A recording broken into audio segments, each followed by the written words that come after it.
Okay. Um, as people keep trickling in, I'm going to go ahead and kick us off with our second RCC webinar for the fall series. Showing up locally, get involved in your local government. Um, my name is Joy Reeves, and I'm the Director of Policy and Strategic Development at the Rachel Carson Council. And in case any of you are not familiar with the Rachel Carson Council, we're a national nonprofit based in Washington, D.C. that focuses on youth environmental advocacy, as well as our core issues of wood pellets and deforestation, as well as pesticides, sustainable ag, coasts and oceans, and all of the Rachel Carson inspired storytelling that we try to keep alive. Some housekeeping for this webinar. Um, it's going to be interactive later on in a Q&A kind of discussion we can do towards the end. But in the meantime, we just kindly ask that you stay muted and raise your hand if you would like to chip in a question or comment when we get to those periods of the webinar. Um, that's pretty much it. I think we'll go ahead and jump into the agenda.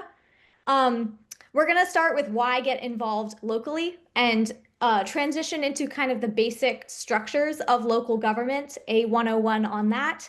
And then we'll talk about how to get involved in local government. And my favorite part of this is going to be a quick low-hanging fruit challenge where you can take 10 minutes and become very involved in your local government, know all of the structures and how and when to show up, followed by a Q&A at the end. So if any of you have experience showing up in your local government already, feel free to chime in the chat, talk about if you're coming from a campus program or an NGO affiliation where you would like to share your expertise. We would love to hear from you. So starting off with some misconceptions of local government, right? The number one misconception, I think, is local government decisions are too small to matter. When in reality, if you think about things like when your streets get plowed when it's snowy, or how much funding is going into the elementary school in your district, or when your waste and trash and compost are being carried out, those things are everyday decisions that affect people. And that's why the second misconception of my voice will not make a difference is also false, because when you're in such a small venue, there's really a huge opportunity to be one of the sole prominent young voices that shows up, or regardless of your age, you can be one of the few people that takes the time to show up and actually change ineffective systems in local government. Third misconception, I need to be an expert in order to show up. This one is untrue because I have seen, and we all have seen probably, a lot of the outsized voices in the room are people that don't have as much knowledge or expertise on these issues. But the point of public participation is that everybody is invited to be there. And most often, you don't even have to register to show up to local meetings if you decide to participate in person. Fourth misconception, I have to attend every meeting and they're boring. I will say they can be boring. That's not necessarily a misconception. There is a lot of technicality and procedures and voting and quorum, all these things that happen in local meetings that can be a bit of a slog when you're waiting for your speaking opportunity to come around, for instance. But the key there is that you don't have to show up to every meeting, and you can obviously go with coalitions, go with friends, so that you're not just sitting there by yourself, unsure of what's going on, waiting for your participation. And then finally, government is just bureaucracy. This misconception, I think, is actually the reality around it is that these local government officials are much easier to contact than your federal representatives and senators are. And there are ways to really take advantage of that and build alliances. So why it matters to show up locally. Again, these decisions directly affect your environment, everything from zoning to parks and pesticide safety, as well as waste programs and pollution. These are all hyperlocal things that everyone should care about in their daily lives. And generally speaking, young people are underrepresented at these things. In the span of a year, this is according to a 2023 poll, less than 10% of youth aged 18 to 24 contacted a local decision maker. Oops, sorry about that. And 89% never attended a public meeting in the first place during the span of that year. And this is no fault of youth. I know there are a lot of barriers we'll talk about later, including, a lack of transportation, maybe a lack of time and funding to show up to these venues like older activists might do. Um, but it's also important to take into consideration that people generally trust local government more than Congress and legislative officials. This is also a poll from 2023 showing that 67% of Americans have trust and confidence in local government versus only 32% for the legislative branch. A case study for RCC. Many of you have probably heard about our work on wood pellet biomass, but a quick primer on that. We've recently been focused on two counties in California, Lassen and Tuolumne County, where a wood pellet processing company was trying to work with a local nonprofit to develop wood pellet processing plants. And very quickly, wood pellet industry supply chains look like this. So forests are cut down, and the companies claim to be using exclusively waste and scrap wood, but the realities they're proven by surveillance footage, cameras, and land use data is that forests are being clear cut, processed into pellet-sized chips, shipped overseas, and then burned in coal-fired power plants for Europe and Asia's energy consumption. And we oppose this at RCC because fundamentally the carbon accounting does not align with decarbonization goals. It is not carbon neutral. They're putting them in ships and logging trucks, for goodness sake. So in order to continue the fight, we just reported on the public opposition in California, where over 5,500 public comments were submitted against Golden State Natural Resources, that's GSNR in this photo, and Drax's proposal to build wood pellet plants.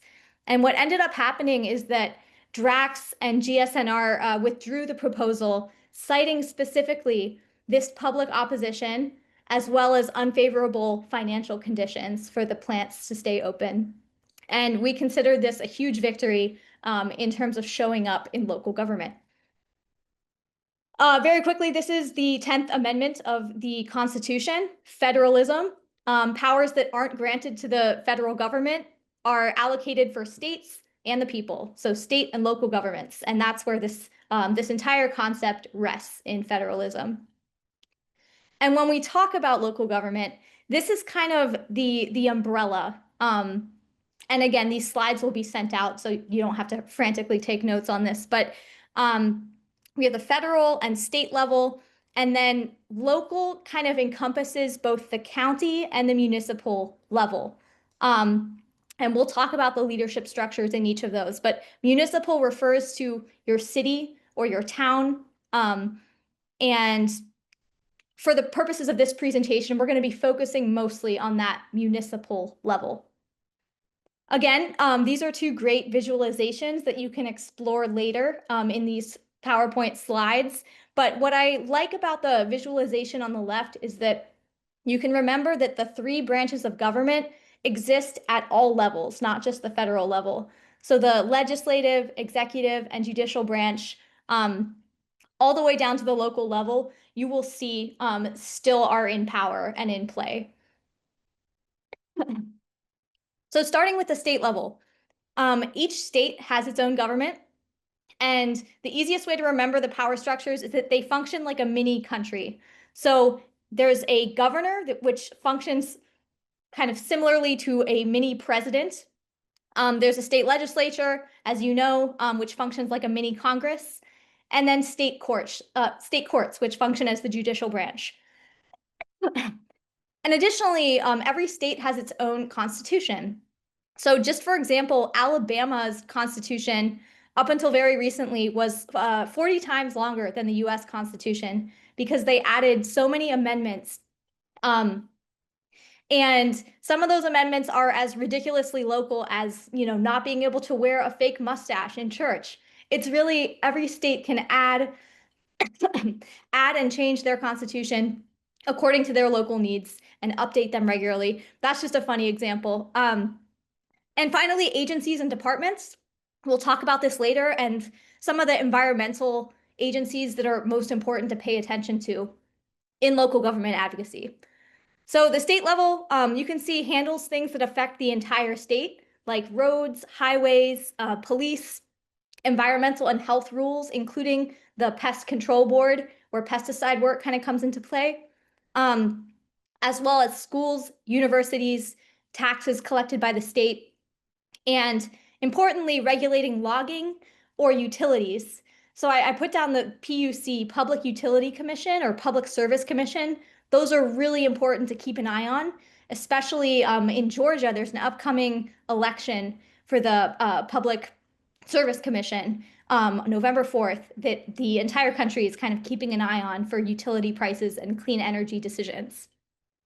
And then very quickly, y'all might know about the Commerce Clause, but essentially anything that's happening between multiple states, right? Like a pipeline, maybe a body of water, a river, interstate commerce.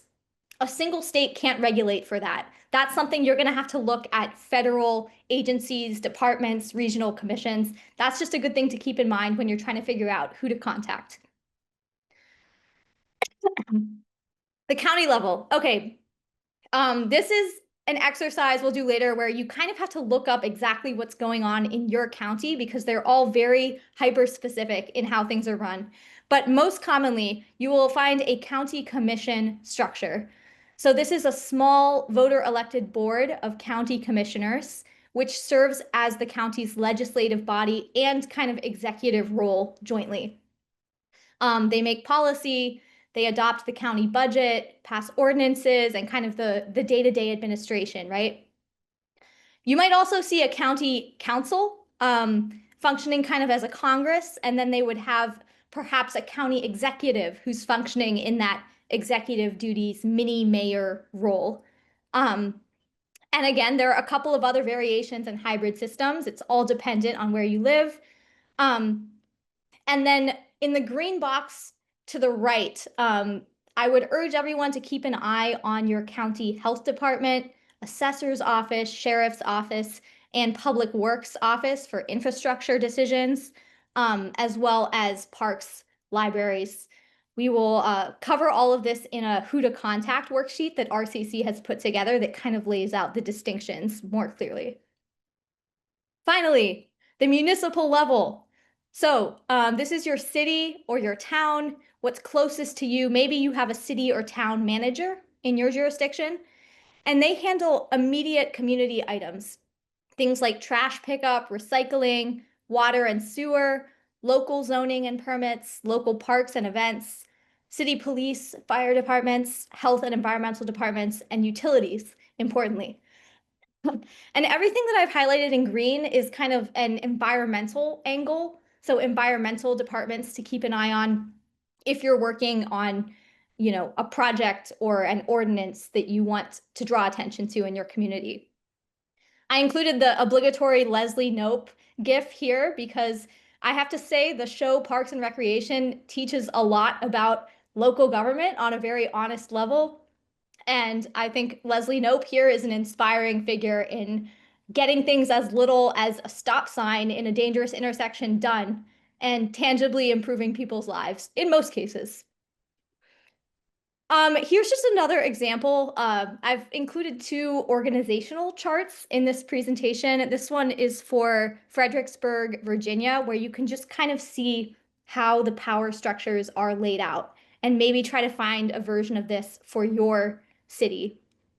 And likewise, here's one for the city of Asheville. It's helpful to see the departments outlined in the bottom in the lighter blue color and how they interact under the power structures of mayor, city council. I really like how they put the general public at the top because fundamentally the grassroots is the highest power structure that we have. A couple of other hyper-local levels of government that maybe some of you are already leaders in. There are special districts that are focused on these hyper-specialized like issue areas. So there might be like a fire department district, a school district, for example, water district, soil conservation, parks. So just keeping those in mind for environmental issues. Similarly, townships are just small subdivisions of counties. Neighborhoods and local community associations, these include HOAs. And a lot of experts say that that's kind of a good way to start getting involved. If you want to be a leader in local government, starting with your neighborhood or community association is a really good chance to do so. Oftentimes it's volunteer based. So, it's about balancing your time. We'll present some easier ways to get involved too if you don't have that time on your hands. And then finally, your community campus administration, a really amazing way to get involved for the students who are here on this call. Um, I'm going to give a couple of tips on campus administration involvement, but to be honest, one day we're going to have to do an entire webinar just on the campus admin because it's so difficult to navigate, but you can leverage a lot of change in your university.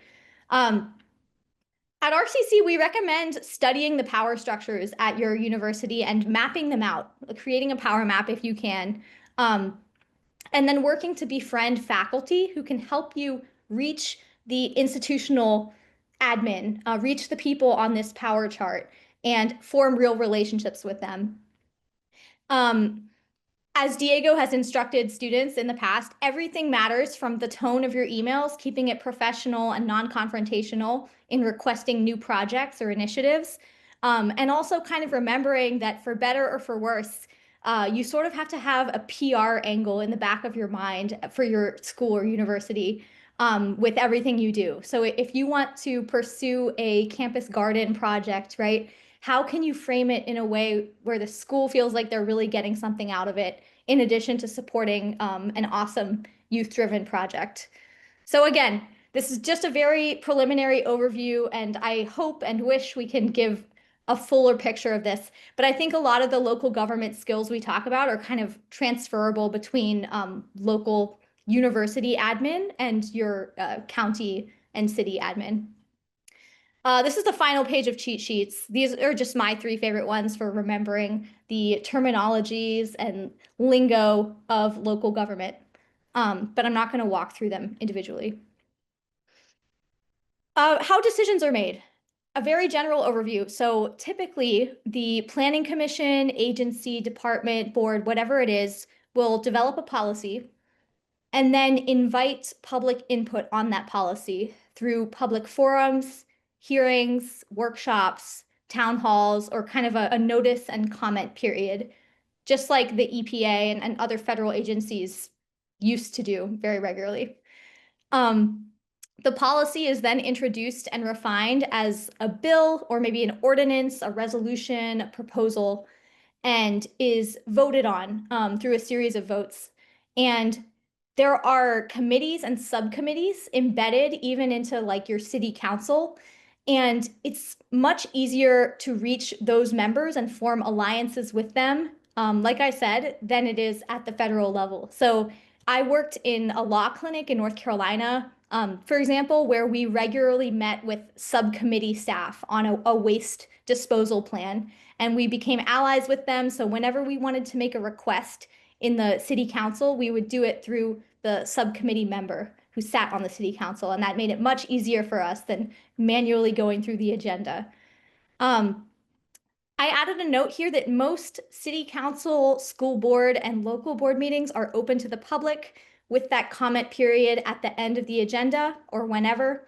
Many municipalities now offer live streams and recordings, so that makes participation much easier if you want to do so at home in a virtual setting. These are 2 like hypothetical case studies with fictional cities in North Carolina and California. But just for example, if there's a developer who wants to fill in a wetland area for new construction, the local action that residents might take in North Carolina, in Rachel City, named after the great Rachel Carson, is to attend a city council and planning board meeting, where they will then submit public comments and collaborate with local environmental nonprofits to create a coalition behind this issue that they want to change. And ultimately, at the RCC and in this fictional case study, a permit denial. If the council denies the permit, that is a victory in and of itself, if the wetland is preserved. So whether it's the Department of Environmental Quality or whether it's the local zoning and planning commission that denies a permit, if there's enough community opposition visible at the council meetings and board meetings, it's usually more effective in creating this permit denial scenario. A second case study, maybe the city wants to reduce emissions, Carsonville, California, but has limited state guidance on solar incentives. So the local action would then be residents showing up in favor in petition to the city council, asking for a rooftop solar rebate program, attending meetings, and working with city staff to draft an ordinance. That's also similar to what I did at the law clinic in North Carolina. We worked on the language of the ordinance with the committee staff. That's another reason to join forces with a local environmental nonprofit to work on the text itself. Outcome, the city implemented a solar rebate program, increasing local clean energy adoption and inspiring nearby cities to do the same. That's another powerful piece of local government, is your city or your town can be a model and a replicable example for other communities in how to be environmentally progressive. The takeaway here is local advocacy can drive renewable energy solutions faster than waiting for state or federal action, especially right now. That's why we're doing this. Here is a slight intermission about what can happen at these public meetings. The person in Chicken County costume interrupts Durango Council meeting. This allegedly happened in Colorado after a favorable ordinance was passed allowing landowners to own poultry and backyard chickens. And so nobody really knows why this anonymous person dressed up and showed up as a chicken in the meeting. But this is an example of how there really aren't that many restrictions around how you can show up in these spaces. And you've probably seen in the national news recently, town hall meetings and redistricting hearings where people are raising their voices and getting physically removed from the meetings. And while the Rachel Carson Council only endorses peaceful civil participation in meetings, we recognize that there are elements of confrontation and controversy in these meetings. So we encourage you to, again, show up in coalition, know what you want to say and what you value in your community. And if it involves a chicken suit, so be it. And in conclusion, things to look out for in terms of your calendar would be public meetings, comment periods, and elections in local government. I wanted to pause here if anyone has burning questions or comments on that 101 overview of the presentation. If not, we can keep going.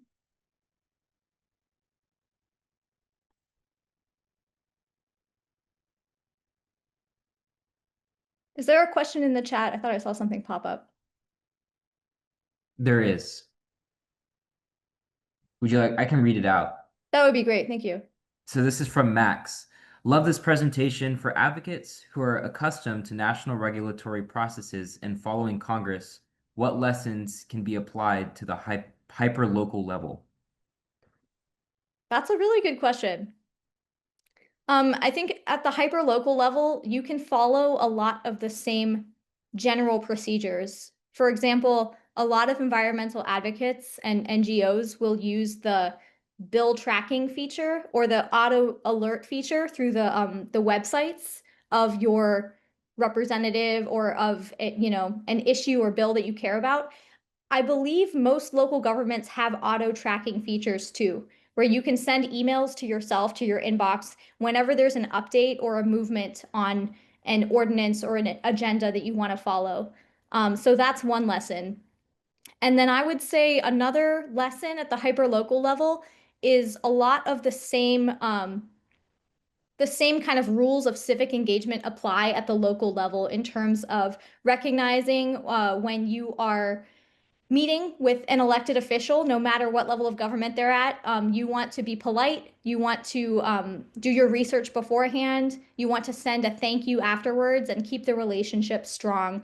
Those lessons from working with national regulators and elected officials transfer down to the local level. I hope that helps. We're going to get more into this question later on for sure. Then we have another question. Where's the best place to find notices of town halls, comment periods, etc.? A great question, Eliza. For this, I always just use Google. If you Google your city or county or town and then public meetings or city council, the website usually pops up and they will have pretty clear tabs about their upcoming public meetings because laws require them to do so. You know, laws prevent them from conducting any secret votes or secret meetings when they have a quorum. So Google is your best friend, and it looks like Diego just provided an even better resource, yeah, with the calendar links. Um, and then also, you know, if you are working with a local chapter of a Sierra Club, for example, or a League of Conservation Voters chapter, their organizers will send out notices of these periods too, so that nobody in their core mass misses the dates. Great. I'm going to move on for now to our low-hanging fruit challenge. So this 10-minute period is a challenge for each of you to really know and understand your local government so you have an action plan for how you're going to engage and involve yourself with them in the future. And this is just a quick 10-minute individual activity. I personally am going to play Taylor Swift's All Too Well, Taylor's version 10-minute edition, not through the Zoom call, but feel free to play it for yourself if you're a Swiftie. And that will, by the end of the song, you will have looked up what your government structure is, know a few of the key people whose contacts you want to know, and then put into your calendar election cycles and one public meeting that's coming up. You don't even have to go to it. Find one nonprofit with a local chapter in your home community, and then subscribe to one newsletter, either from your local government or a local news outlet. So I will get the timer and the song started, and feel free to chat us with any questions you have during this activity. Okay, let's bring it back. Thank you all so much for participating in that little challenge. I'm curious if anyone ran into any trouble or obstacles in locating this info, but it's usually pretty straightforward. So just let us know if there was any trouble. In the meantime, a couple of high-hanging fruit items. If you are just like wanting to lead, wanting to run for local office, whatever it is, here are a few of the higher level ways to get involved. One of them is the in-person showing up option for your city council meetings or your board of commissioners meetings at the county level if you want to take that step. Um, as you probably saw just now, the meeting agendas are publicly available and you can use Google to find them. You can sometimes request to add an issue to their agenda or their work session, and I recommend doing that through an ally if you can, through an ally who sits on the council. And in your first meeting or two, if you haven't already been to one, a good approach is to just listen and kind of figure out what the council members' thoughts are, any interpersonal dynamics, solutions, roadblocks. And then in uh, later meetings, you can use the allotted time for citizen participation and sign up in advance to make sure that your voice will be heard. I recommend asking a friend to join you so you're not alone in attending the meetings. Um, Once again, you can join a local group. We recommend environmental nonprofits operating at your home community level, and they often work very closely with local government, so the relationships are there and they're already built for you to engage in. Um, yeah. Finally, volunteer for a candidate's campaign. This is the best step if you're curious about running for office, because local elections happen every single year across the country, including a few that are coming up at the state level in just over a week. There are mayoral races. There's the New York City mayoral race, for example, and a few gubernatorial races. New Jersey, I know, has one, and Pennsylvania. So following those elections and following candidates that you like. RCC is nonpartisan. We don't endorse any candidates, but we do endorse getting involved, voting, campaigning for whoever you care about. Um, you might go canvassing and door knocking. That's a really great way to socially engage with other people on politics and on these issues. And campaigns are a good chance to get to know the candidate personally. So if they win, there might be a job offer in your future. There might be a chance to continue the work more permanently in their office. And that's a huge example. Um, you can sign up to volunteer on their website, or in most cases, simply cold call and cold email, since they really care about getting volunteers activated. In a slight callback to our previous webinar from RCC, you can write an LTE, a letter to the editor, or an op-ed in your local news outlet. That is a great way to raise your voice in local government. You can volunteer at polling sites. You can join a local political party. You can run for a board seat on your community association or a larger board or commission, especially if there's an environmental specialist board or advisory board in your area.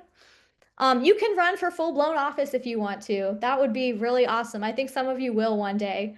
Um, and again, if you want to make a career out of local government or out of nonprofit advocacy, that's the number one thing you can commit your life to putting environmental issues on the agenda.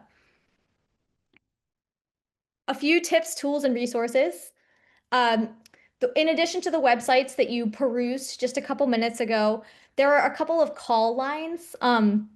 You may have heard 311, most governments use for reporting like a pothole or an abandoned vehicle, or I have this problem, who do I contact? Can you connect me with the right people? That's the 311 line.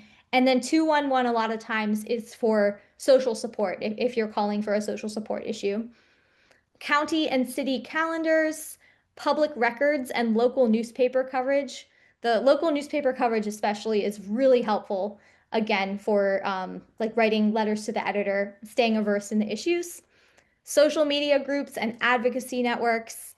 Um, and a really big tip that I recommend is focusing on constructive solutions and not just complaints. Some people choose to use these political venues to complain and to air their grievances, which they have every right to do so. But I think the most effective folks who speak up are the ones who present solutions in a constructive way. We'll go ahead and drop in the chat. Diego can put in the chat a quick worksheet on who to contact if you have an environmental request or proposal.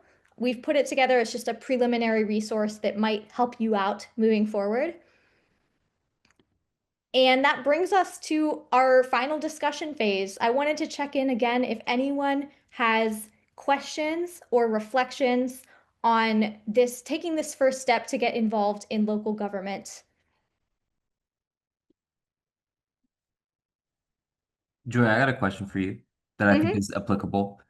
So, if a student organization on campus wants to collaborate with, say, an environmental NGO or a community organization, or even with a local public official or even a US representative, what's a respectful way to approach that potential partnership or start those initial conversations? Thank you for that great question. I think the best way to approach a conversation like that is to, again, find allies. If you're in a university system, loop in a respected professor, someone who's an expert in your department or whatever issue you're working on, and ask them to be your CC'd ally on the email or to send the email on your behalf, CCing you. And that will just elevate your ask a little bit. So if you're trying to catch a state senator's attention or even at the national level, you'll have a greater chance of the collaboration going through. Um, and then I would also really lean into your expertise, even if you're just a student. If there's anything you can mention, a report that you've published, a hearing or event that you have shown up to recently, an LTE that you've gotten published, add credibility to your name in the email just by referencing any expertise you have in the area, not just, I'm a student from XYZ asking about this issue. Don't sell yourself short.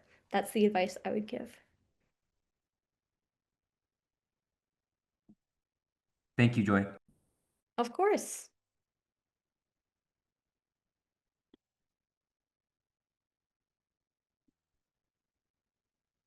Any other questions? You can feel free to use the raise hand feature as well if the chat doesn't work.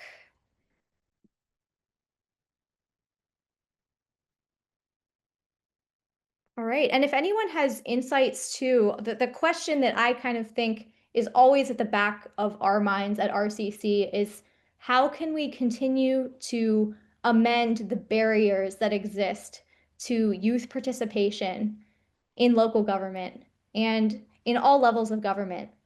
So if anyone on this call feels compelled to chip in on that eternal question, we of course invite discussion.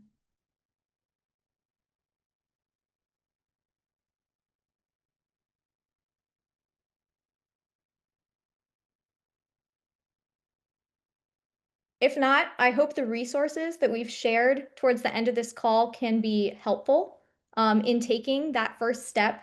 We're going to have a page right after this too, where Diego can quickly announce a fellowship opportunity that we have at RCC that will help. If you haven't already applied or learned about the NELF Fellowship, we'll offer some information there. Um, this action plan is included in the worksheet that we sent out to you of just a really good preliminary homework challenge for working with an NGO to bring an environmental issue to your local government's attention. Um, and before we forget, so the RCC mailing list is where you can stay updated on future events that we host at RCC, the issues that we're most focused on, and the campuses that we engage with throughout the school year. So you can sign up at this QR code, and we're also going to add to the chat our Eventbrite page, which we encourage you to subscribe to for the rest of our fall webinar series and one we're going to be launching in the spring. I'm very excited about our next webinar on November 12th at 7 p.m. It's going to be focused on climate cartooning. And I'm going to be leading it because I have a background in climate cartooning. So regardless of whether you're an artist or not, we'll be talking about really unconventional ways to express yourself, express climate anxiety, and connect with other activists, really changing minds through the venue and medium of art. So the Eventbrite link is here, and you can sign up in advance. And then finally, if you feel compelled to give to RCC financially rather than with your time or your connections, we have a link to do that as well and greatly appreciate all contributions. So thank you guys so much. We'll send a big follow-up email with all of this information. Um, and we'll go ahead and end a little bit early tonight since we covered a lot of ground tonight and we're so grateful for you being here. I hope all y'all have a good night and stay in touch with us, please. We're here to help. Thank you.